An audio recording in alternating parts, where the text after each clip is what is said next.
안녕하십니까. 이어서 경남 뉴스입니다. 진주에서 운석이 발견돼 전국을 떠들썩하게 한 지 어느덧 1년이 지났습니다. 전국을 강타했던 운석 열풍이 사라지면서 운석을 관광자원으로 만들어 진주를 운석도시로 만들겠다는 자치단체의 계획도 차질을 빚고 있습니다. 보도에 황재락 기자입니다. 밤하늘에 선명하게 비친 별똥별. 대형 유성이 관측되면서 진주 운석 열풍은 시작됐습니다. 다음날 진주의 한 비닐하우스에선 9.4kg의 운석이 발견됐고 이후 일주일 동안 3개의 운석이 추가로 발견됐습니다. 운석 가격이 수억 원에 이른다는 풍문이 돌면서 국민적 관심이 집중됐습니다. 그로부터 1년 뒤 운석이 떨어진 곳을 다시 찾았습니다. 작은 안내문과 잡초만 가득한 보호 덮개가 이곳이 운석이 떨어진 곳임을 알려줍니다. 진주 운석 발견 지점에는 이처럼 작은 안내문만 있을 뿐 별다른 상징물이나 기념물이 설치되어 있지 않습니다. 운석 발견 지점을 찾는 발길도 뚝 끊겼습니다. 처음에는 엄청 온데 그래 요즘 이제 영뜸하긴 하지 이제. 이후 진주 운석의 나이와 성분을 밝히는 학계 연구가 진행됐고 정부도 국내 운석을 해외로 반출하지 못하게 법을 만들었습니다. 하지만 운석 발견 지점을 활용해 테마 관광 코스를 만들겠다던 자치단체의 구상은 진전된 것이 없습니다. 정부와 운석 소유자 사이 매입 협상이 중단됐기 때문입니다. 이 진주 운석에 대한 효과를 많이 활용하고 홍보할 수 있도록 하는 그런 후속적인 조치가 필요하다고 보겠습니다. 71년 만에 한반도에서 발견된 진주 운석. 체계적인 보존과 연구에 대한 고민은 아직 풀어야 할 과제입니다. KBS 뉴스 황재락입니다. 의령 한우산 일대에 대규모 풍력발전단지가 조성되면서 지역 주민들과 첨예한 갈등을 빚고 있습니다. 주민들과 충분한 교감 없이 사업이 추진되기 때문입니다. 차주화 기자가 보도합니다. 50여 년째 한우산 아래에서 터를 잡고 살고 있는 정영규 씨. 불과 800여 미터 앞 산 정상에 풍력발전단지 조성이 추진되자 벌써 걱정입니다. 발전기에서 발생하는 저주파라든지 전자파 여기에 대해서는 실질 모르거든. 주민 간담회가 있고 뭔가 설명하고 이렇게 돼야 되는데 그런 게 없었습니다. 의령 풍력발전단지 사업에 따라 한우산과 매봉산 능선 4km 구간에 750kW 규모의 풍력발전기 25기가 들어섭니다. 이르면 올 연말쯤 완공됩니다. 지난해 8월 관련 법 규제가 완화되면서 6년 동안 지지부진하던 사업이 갑자기 결정됐습니다. 산 아래 4개 마을 주민 600여 명은 지금껏 제대로 설명조차 듣지 못했습니다.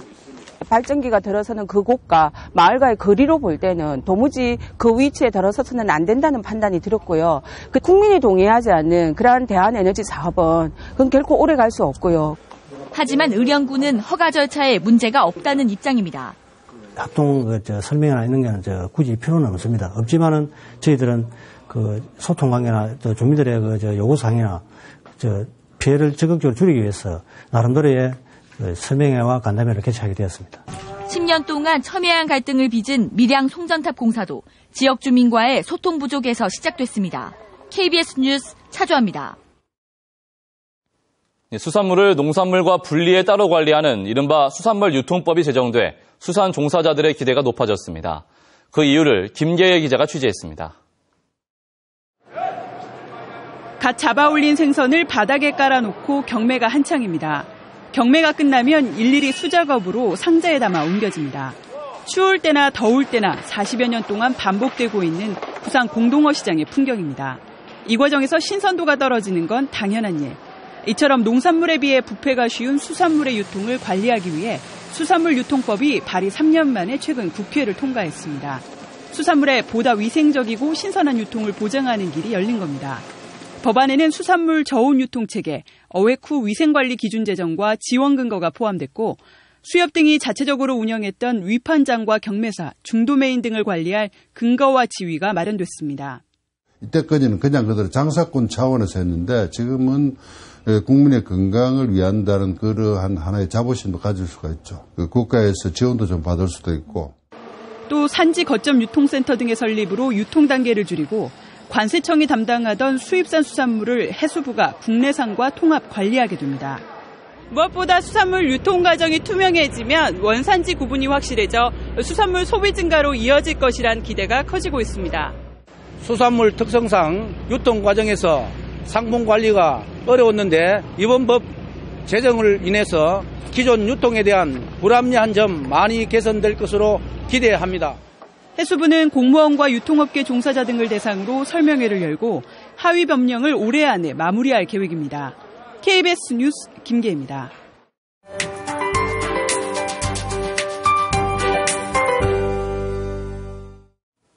3월에 정말 이렇게 추울 수 있나 하는 생각밖에 안 드는 날씨입니다. 문을 열고 나오는 순간 볼에 와닿는 공기가 무척 차가운데요. 지금 창원은 아침 최저기온 영하 3.5도까지 내려가 어제보다 10도가량 낮은 기온으로 출발하고 있고요.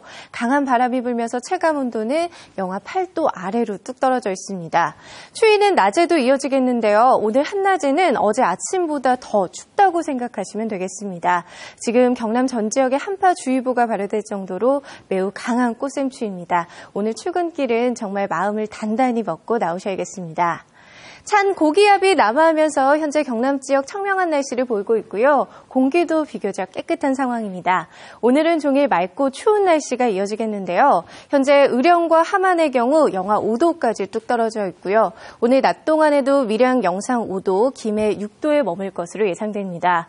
한편 건조한 날씨도 걱정입니다. 지금 창원과 김해에서는 건조주의보가 발효 중인데요. 오늘도 불이 나지 않도록 불조심하셔야겠습니다. 서부 지역도 맑은 날씨가 이어지겠고요. 대기는 매우 건조하겠습니다. 오늘 찬바람이 강하게 불며 춥겠는데요.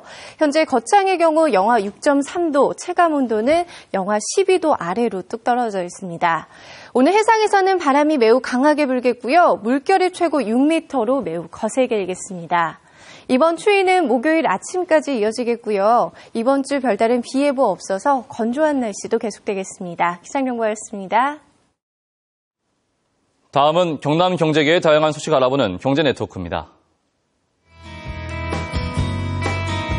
한국남동발전과 남부발전이 경상대학교와 전기에너지공학과 학사과정 계약학과를 개설했습니다.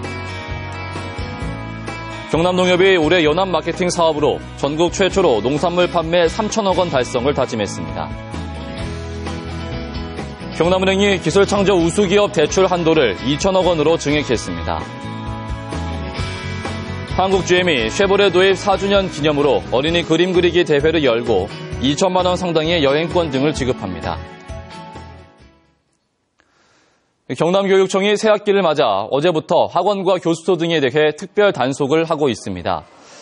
이번 단속은 불법 교습에 따른 학부모나 수강생의 피해와 과도한 학원비 인상을 막기 위한 것으로 단속 대상은 무등록 교습과 불법 편법 징수, 주말을 이용한 기숙 형태 학원 운영, 허위 과장 광고 등입니다. 교육청은 또 안전관리 시설과 어린이 통학버스 신고 여부도 점검합니다. 정부의 글로벌 육성 축제에 선정된 남강 유등축제가 미국 텍사스주 보더 축제에 전시됐습니다. 진주 남강 유등축제는 지난 5일부터 열린 미국 텍사스주 히달고시 보더 축제에 초청돼 전시되고 있으며 현재 주민들을 위한 창작 유등 만들기 교육도 진행됐습니다. 미국 텍사스주 국경 도시인 히달고시 보더 축제는 지난 1976년부터 열리고 있으며 한국의 전통 문화를 소개하고 있습니다. 거제시가 고현항 항만 재개발 사업과 관련된 도시관리계획 결정안을 시의회에 의견 청취 의안으로 상정했습니다. 고현항 재개발은 항만 기능이 쇠퇴한 고현항 일대를 체류형 해양문화관광 도시로 만드는 사업으로 도시관리계획 결정안은 용도 지역을 주거와 상업, 녹지지역 등으로 세분하고 있습니다. 앞서 거제시는 이 결정안을 도시계획 공동위원회에 상정해 처리할 계획이었지만 시의회가 반발하면서 임시회 안건으로 정식 제출했습니다. 주차장이 부족해 상습 혼잡을 빚었던 통영시 산양읍 다라공원에 대규모 주차장이 완공됐습니다.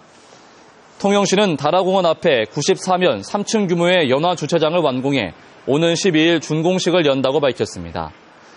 통영의 대표 관광지 가운데 하나인 다라공원은 그동안 주차장이 부족해 도로변에 주차된 차들로 인해 지체와 정체 등 혼잡을 빚었습니다. 고성군이 올해 생명환경 농업단지 면적을 470헥타르로 확정했다고 밝혔습니다.